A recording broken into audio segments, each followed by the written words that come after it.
Hello, and thank you for having me on your podcast, Haris. I'm Dr. Lindsey Godwin. I'm thrilled to be here.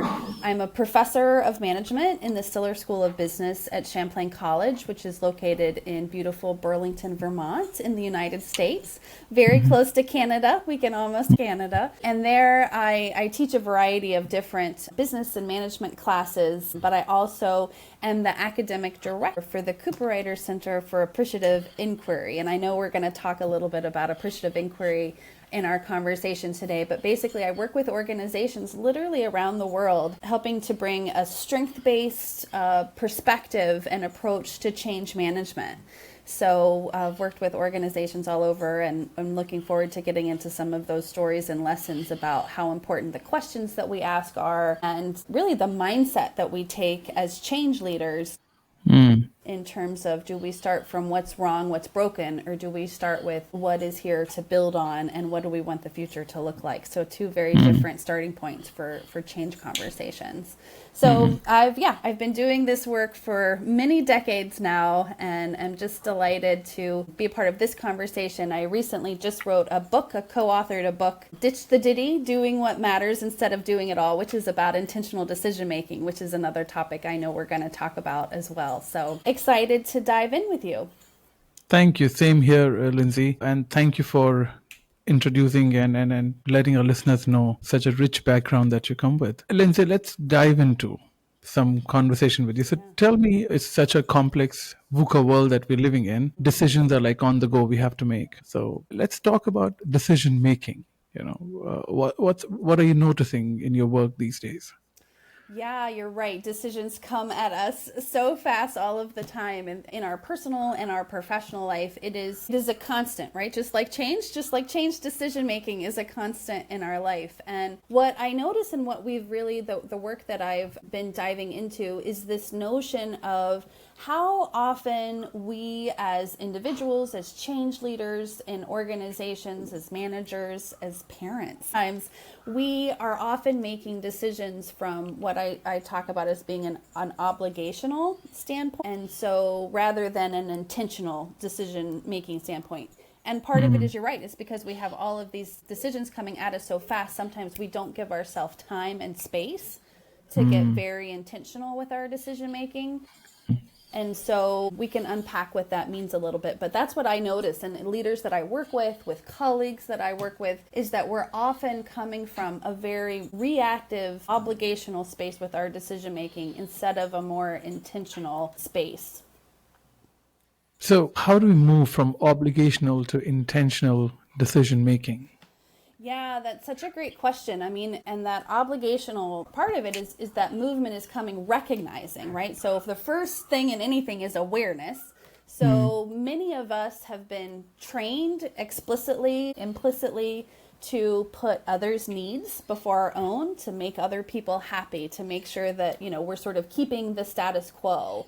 And so we often end up, that leads to what I talk about as sort of being a habitual yes by default. We lean into saying yes to things to keep the peace, to avoid guilt, to live up to other people's expectations. And so some of that shift, Haris, comes again from this place of awareness, is recognizing that our decision making often comes from this habitual trying to make other people happy, trying to just sort of keep the status quo.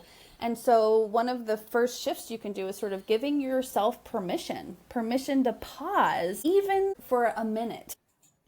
Let alone oftentimes we don't. We're making decisions. We feel like we have to make them so fast. And so there's really a lot of power in sort of pausing and asking yourself, what matters to me in this moment? What matters to this organization? What's going to matter tomorrow? What's going to matter 5 years from now?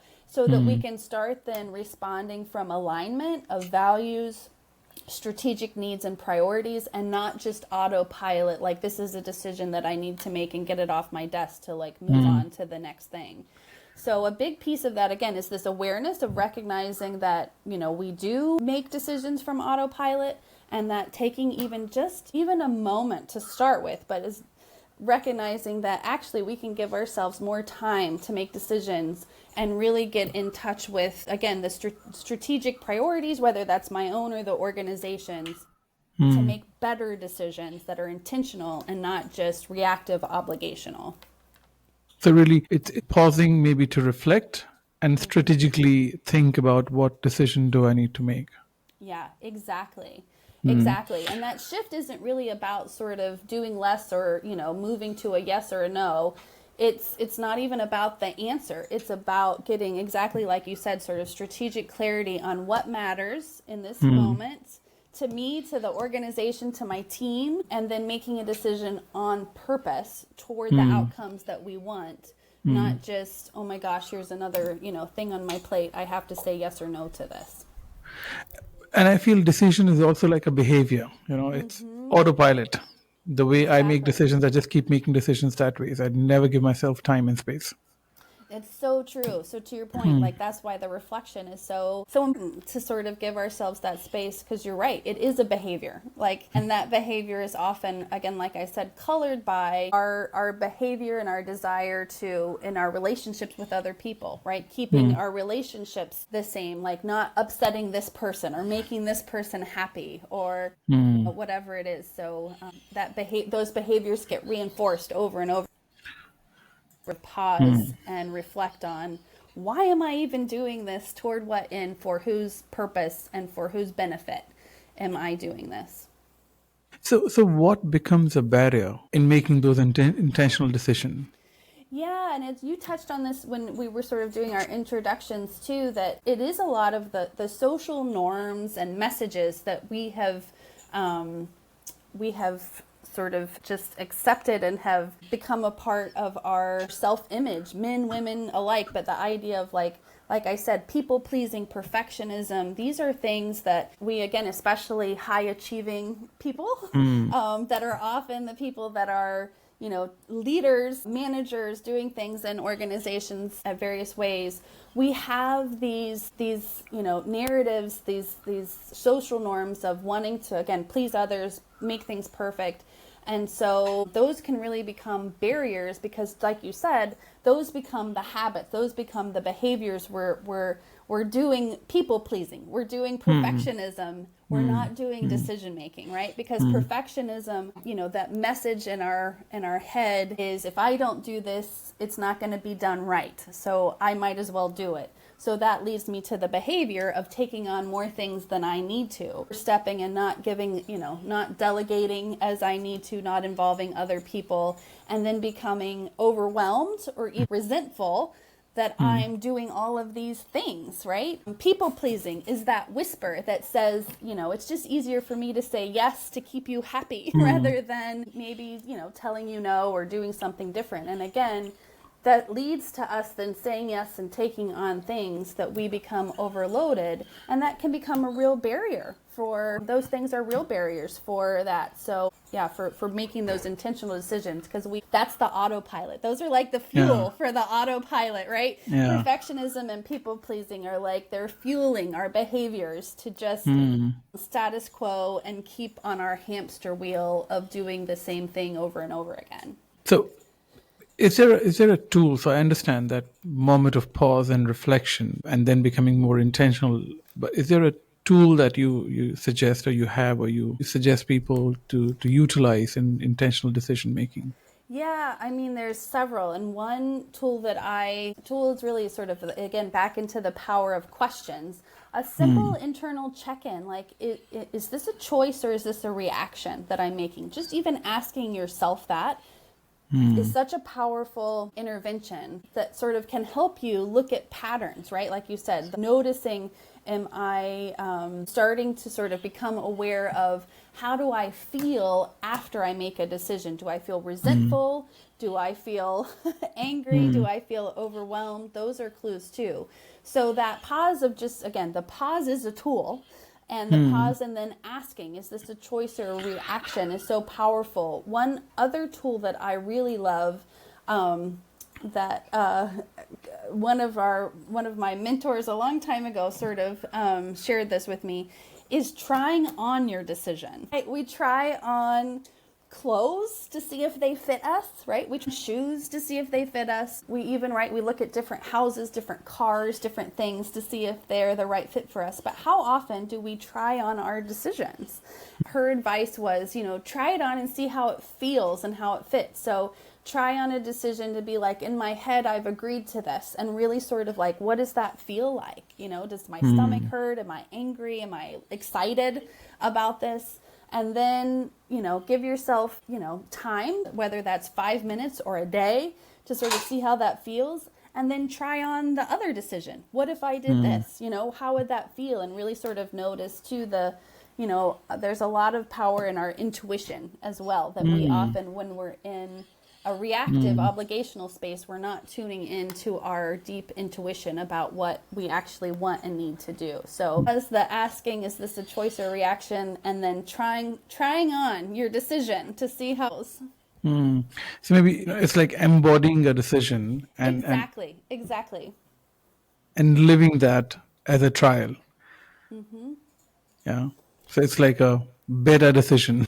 It's a better decision, or it's at least it's a more informed decision, right? It's a more intentional, just as we said, you're interrupting the habitual behavior of your, this is how I usually respond, to create some more of that intentional space. Yeah. So that's for a decision to make. But if I want to assess myself, that what kind of decisions do I make? What do I do how do I do my internal checks? Is there a way that I can recognize my patterns of decision? Yeah, that's such a great question. And again, I've seen that, and I've done my own work on that there's sort of two different ways. There's, just as you said, taking time and space to literally sort of we do audits. We do audits on lots of different things, right? How often do we audit our decision making? And so to do sort of a reflection for yourself on, looking at a period of time, different decisions that you've made.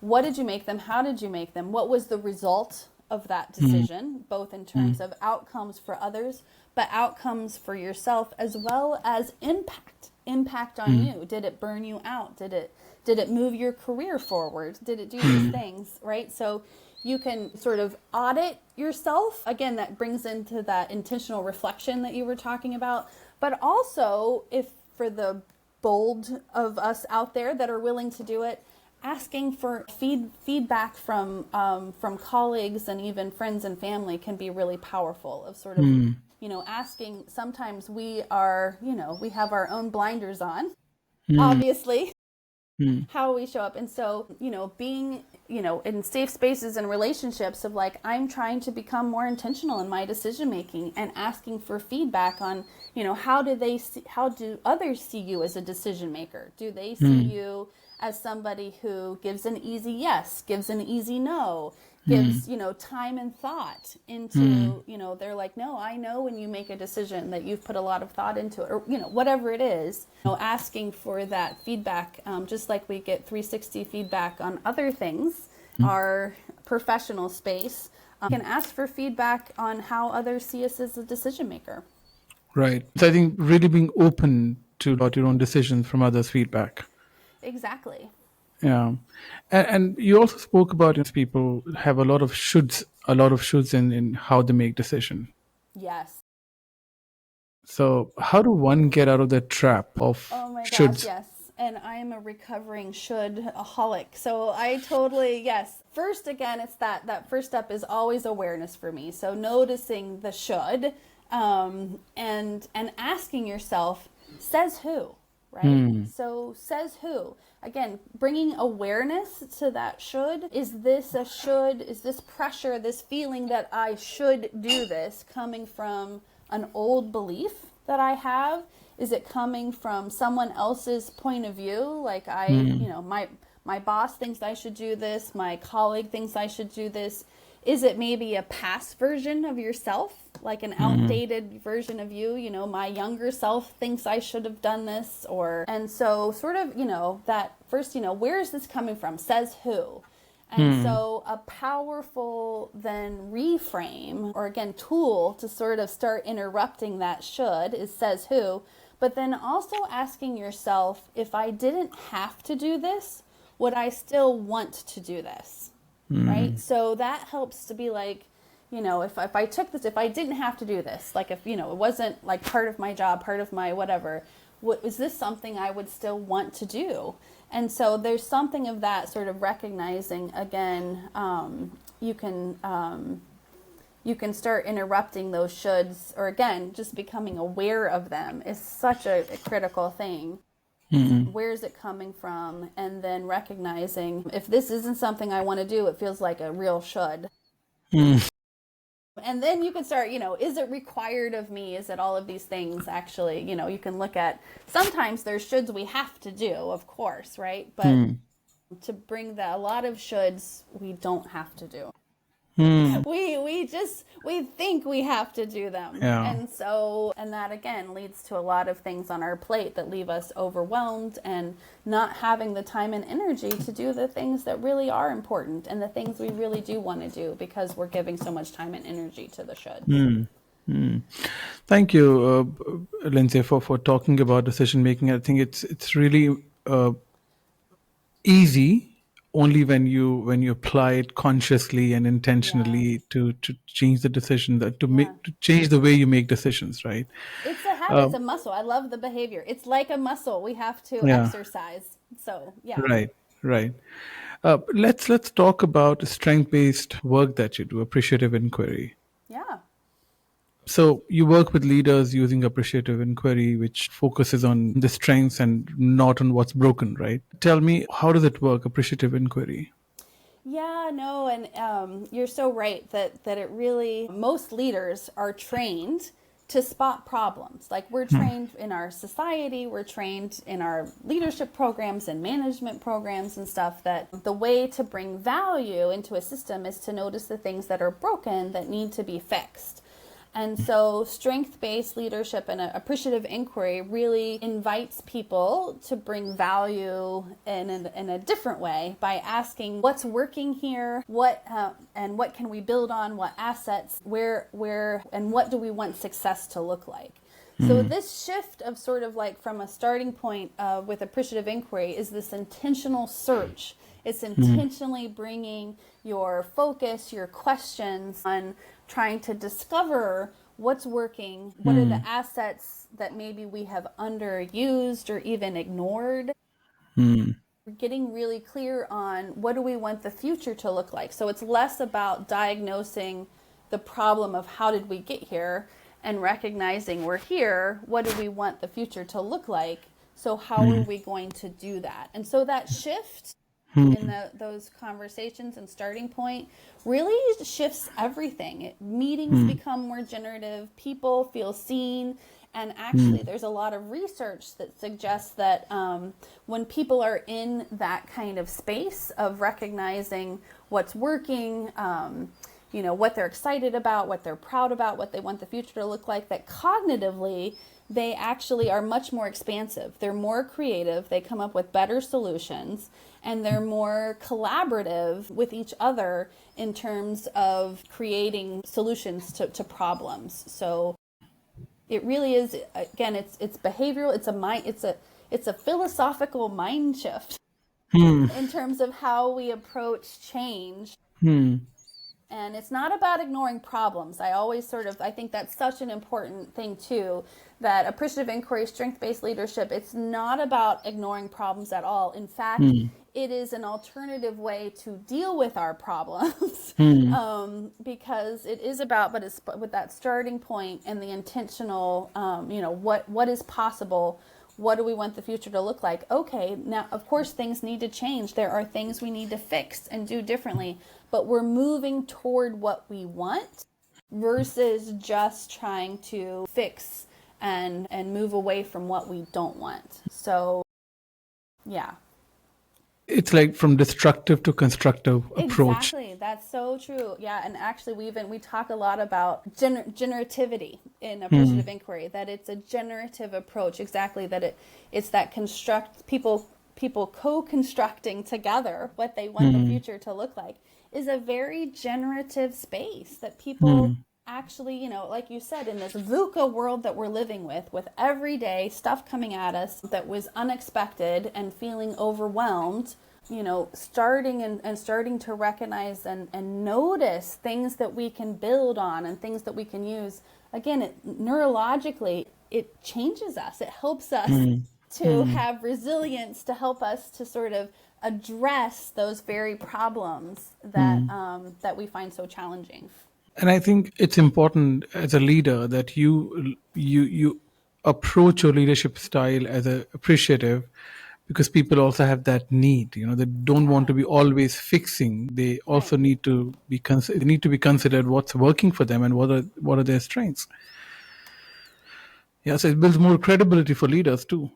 That's so true. That's so true, and that and my colleague David Cooperrider, who's sort of the thought leader behind Appreciative Inquiry, he says that leadership in and of itself is truly an appreciative act, because true leadership is about looking for what is the strength, what is the unique thing that you have, right? That we can build on, that we can connect on. And so you're exactly right. Good leaders, it's a mindset. In fact, a colleague of mine has written about, Tojo Thatchenkari has written about appreciative intelligence.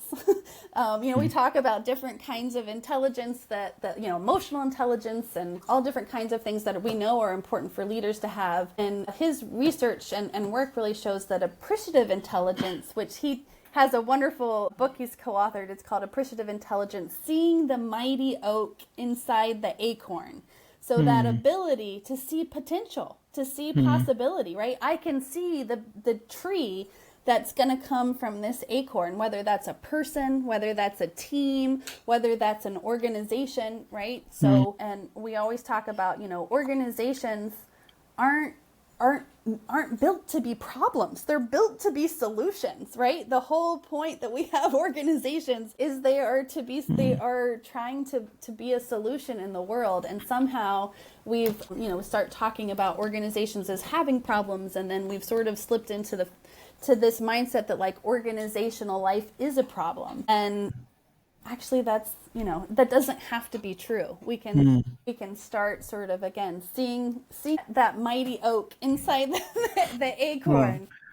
And if we have to do that intentionally, though, because it doesn't come necessarily naturally, again, in our society that is so deficit based.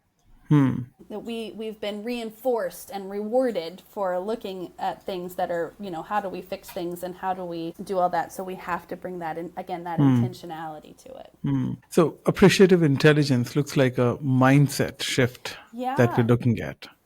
It's definitely a mindset shift. And just as you were talking about earlier, that mindset shift leads to behavioral outcomes, right? So exactly, like my mindset, the belief, the mindset that there is potential here, right? That every person, everything, that there is a mighty oak to be seen in this acorn is the mindset shift.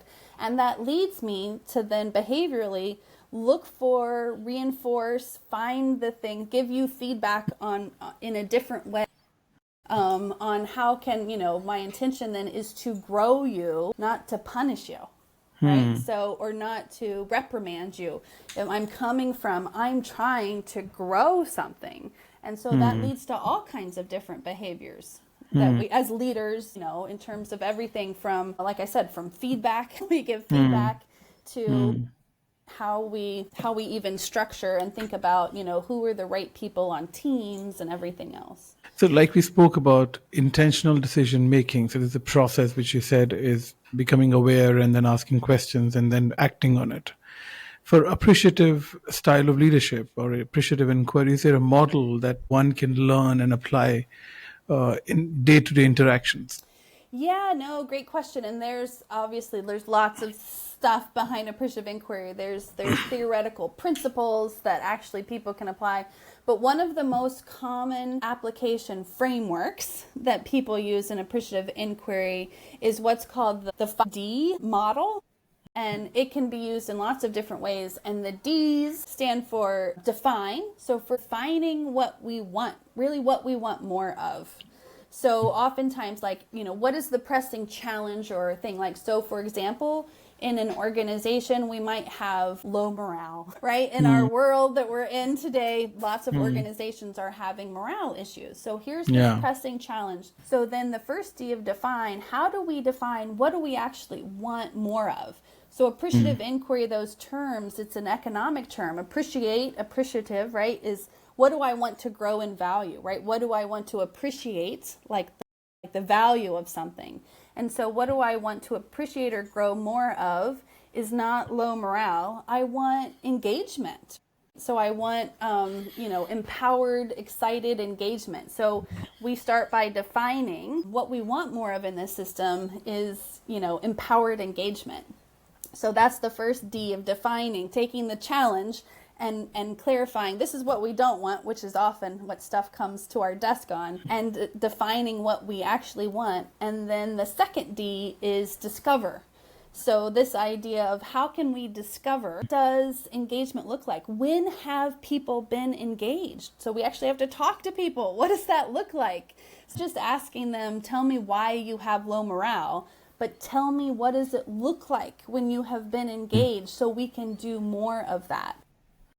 Doing discovery internally, but also discovery of best practices. What are other people doing to engage people? So from define to discover to then dream is the next D. And that is about, okay, what do we want the future to look like? What is it going to look like when everybody comes to work and everybody is engaged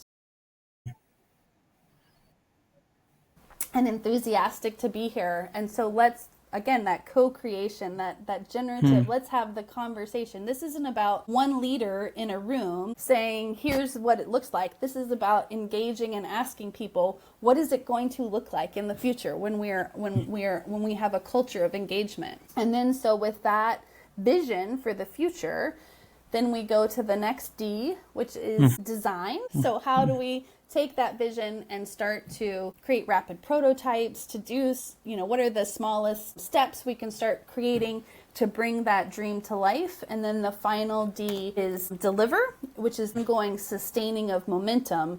And this is where oftentimes people go back to, unfortunately, sort of a deficit base, like looking at what's not working, where have we fallen down? But it's just as important in delivery to keep looking at where are we making progress? What are those progress moments that we can build on?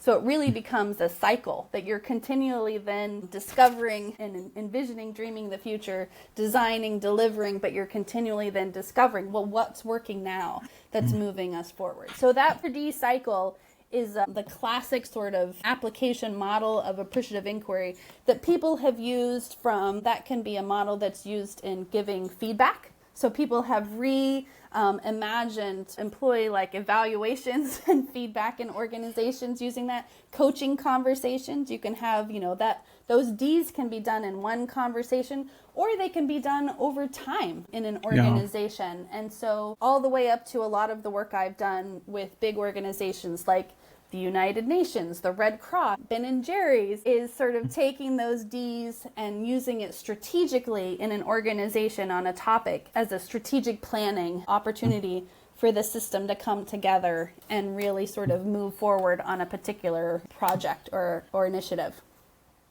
And it's not just for feedback, but I think any conversation can be designed using these Ds, and it could be a conversation one-to-one. It could be a team meeting format as well. Completely.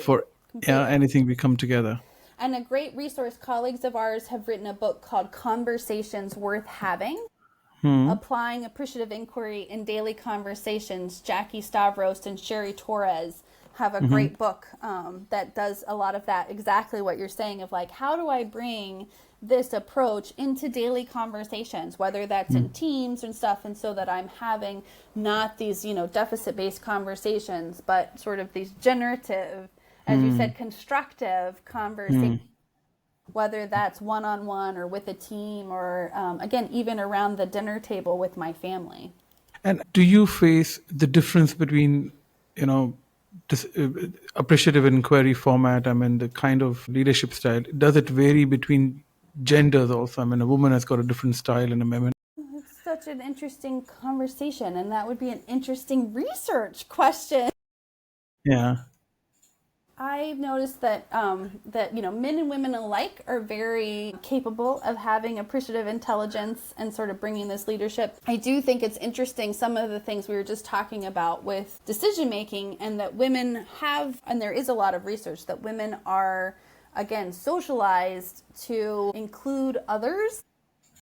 Sometimes more, or like to take, it's like in our society, we're often socialized, like, women are the caretakers and stuff. And so there is sometimes, I've seen an instinct because of that socialization that women are more collective in their decision making and including others. So sometimes that leads to, again, sort of one of the principles of appreciative inquiry is the wholeness principle. How do we include multiple voices in decision making? And so I do see women, again, there's research behind that just sort of that collective mindset has been socialized oftentimes with women differently than men. But doesn't mean that men can't do that if they bring an intention, right? If they realize, again, back to the real, what is my pattern of decision making?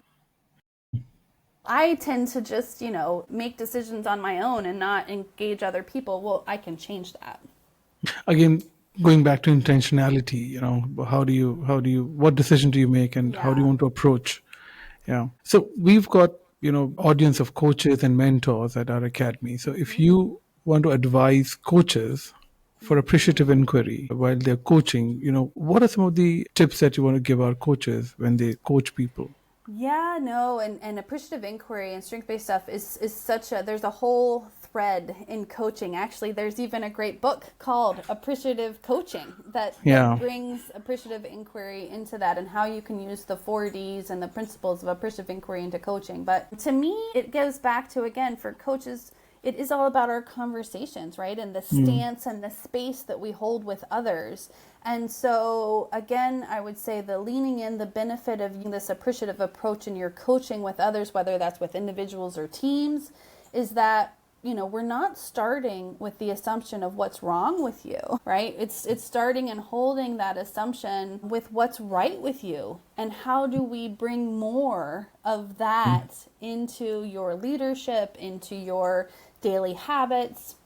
And so there's so much opportunity, again, in those questions, and even using the 4Ds of questions in coaching. That's part of what that book goes into, appreciative coaching, of, getting very clear. What do I want more of? Is that defining, and then discovering, well, what does that look like? And when have you experienced that? And then dreaming, well, what do you want the future to look like? Whether that's next week or 5 years from now with your coaching client, right? Getting the more clear the future image that somebody has, that you can help as a coach to get them to have clarity on what they want the future to look like, the more likely that's going to happen. We talk about in appreciative inquiry that positive image leads to positive action. Again, there's a lot of research behind that, the self-fulfilling prophecy, the Pygmalion effect. There's all this research behind the fact that the more that we have an image of what we want the future to look like, the more likely we will do behaviors to get us to that image. So that's so important in coaching, right? Is to help people to clarify where they want to go, and then to recognize, well, there's a lot of strengths, even, and the resilience that people have, right? So how do we help people reframe challenges or setbacks into the fact that they are also, they've been resilient? The fact that they're here now tells us that they know how to navigate different things. So how can we help them as coaches unpack that wisdom that's gotten them here, that's now going to help them sort of move forward? But I would highly recommend the Appreciative Coaching book to coaches and stuff too. It's a great resource. And I also feel that if it's appreciative coaching, it creates a positive future for people, and that's more motivational for them to act and work on. Because then they can see a clear picture of something that they want to be, and it's not a fixing thing, it's rather getting there. You're exactly right, and you're spot on. Again, lots of research to support what you just said, that it is highly motivational for us to have that image of the future. And again, then there's a lot of evidence that we start changing our behaviors in healthy ways to move toward that future image.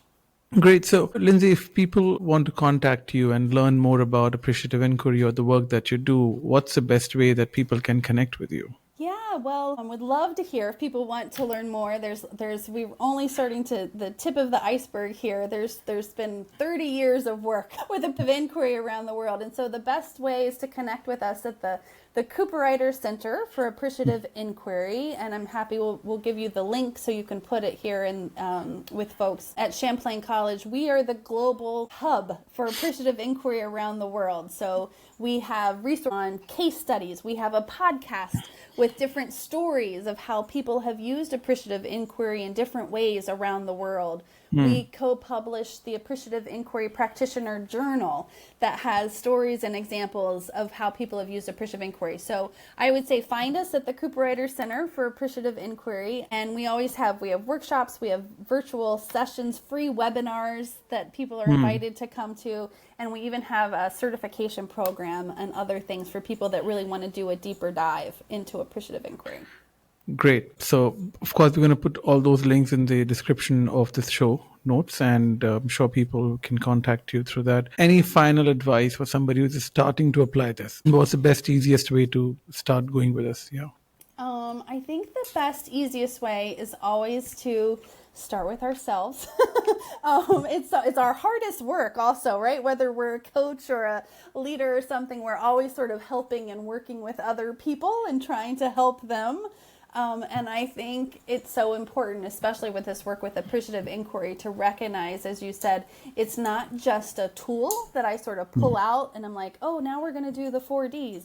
It really is a mindset, as you said. And so some of the first easiest steps is to start with myself and to start asking those questions about, what are my strengths? What are the, recognizing and starting to bring an appreciative eye to myself, because that's probably the most important thing before I can even help others. It's really important that I do that, especially as a coach, to myself. So starting to ask yourself, just even, what is starting to notice small things. You can start noticing and tracking small wins for yourself. That you just start training your intentional sort of awareness to recognize your strengths, what's working, what worked today, so that you can start having that as a muscle that you're exercising, that you then be better at being ready to sort of coach somebody else in doing that. So I think building your muscles for yourself first before you start to help others. Yeah. Dr. Lindsey, thank you for this conversation today. I think it was very meaningful and full of learning from you, and I'm sure our listeners will benefit and they will learn a different approach of coaching, of appreciative coaching from this conversation. Thank you once again for your time today. Thank you for having me, and thank you, listeners, for spending a little bit of time with us. Yeah.